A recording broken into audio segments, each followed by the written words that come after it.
Hello, আসসালামু আলাইকুম। কেমন আছেন সবাই? আর সকাল সকাল আমি কি করছি? হ্যাঁ, আসলে আমি ম্যাগি করছি। কারণ আমার ছেলেটা সকালে উঠেই বলছিল, মাম্মা আজকে না একটু নুডলস খাবো। ও তো আর সকাল সন্ধ্যা বুঝে না, ছোট মানুষ, একটু আবদার করলো, তাই ভাবলাম যাক, প্রতিদিন রুটি পরোটা ভাজি তো খাচ্ছেই, আজকে না হয় একটু নুডলসই করে দেই। কখনো তো বলে না এভাবে। তাই একটু নুডলস করছিলাম, এই আর কি। তো ওর জন্য আমি তাড়াতাড়ি করে ঝটপট করে সিম্পলি একটা নুডলস করে নিচ্ছিলাম। কারণ ও যেহেতু ছোটো মানুষ, ওর এত কিছু ভেজিটেজ ওর দেওয়ার দরকার নেই। তো আমি সিম্পলি একটু করে নিচ্ছি যেন তাড়াতাড়ি হয়েও যায়। আর যেহেতু অনেকটাই দেরি হয়ে গিয়েছিলো, অলমোস্ট 12টাই বেজে গিয়েছিলো।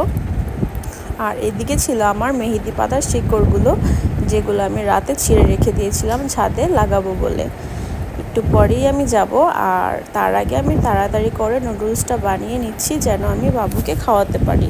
অনেক লেট হয়ে গিয়েছে। আর এই তো আমার নুডলস হয়ে গেল। তারপর আমি ওকে খাইয়ে দিলাম। তারপরে আমি শিকড়গুলো নিয়ে চলে যাচ্ছিলাম ছাদের দিকে। আর যেতে যেতে ভাবছিলাম দেখি আমার হাজব্যান্ড উঠেছে কি না, কিন্তু না, সে ঘুমাচ্ছে। যাক, কোনো ব্যাপার না, আমি আমার কাজে চলে যাই। আমি আস্তে আস্তে করে ছাদের দিকে চলে যাই। আর এই তো ছাদে আমি চলে এসেছি।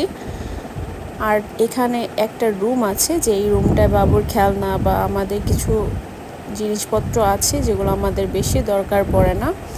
আর দেখুন ছাদে গাছের কি অবস্থা, কারণ এগুলো যত্ন নেওয়া হয় না। আর এটা যখনই টানছিলাম এভাবে ভেঙে ভেঙে চলে আসছিল। আর এই গাছে এখানে আমি কিছু শিকড় লাগিয়ে গিয়েছিলাম আগে, সেগুলোই দেখছিলাম। আর ভাবলাম এখানে কিছুটা জায়গা আছে, এখানেই এই শিকড়গুলো লাগিয়ে দেই। তারপর আমি আস্তে আস্তে লাগিয়ে দিচ্ছিলাম, যেহেতু আমি জানি না কিভাবে এগুলো লাগাতে হয় বা পরিচর্যা করতে হয়, তাই ততটা ভালো হয়ও না। কিন্তু দেখবো ইনশাল্লাহ নেক্সটে কি হয় কি না। আর একটু একটু পানি দিয়ে দিচ্ছিলাম যেন ঠিকঠাক হয়ে যায়। এই তো, এই পর্যন্তই। আল্লাহ হাফেজ।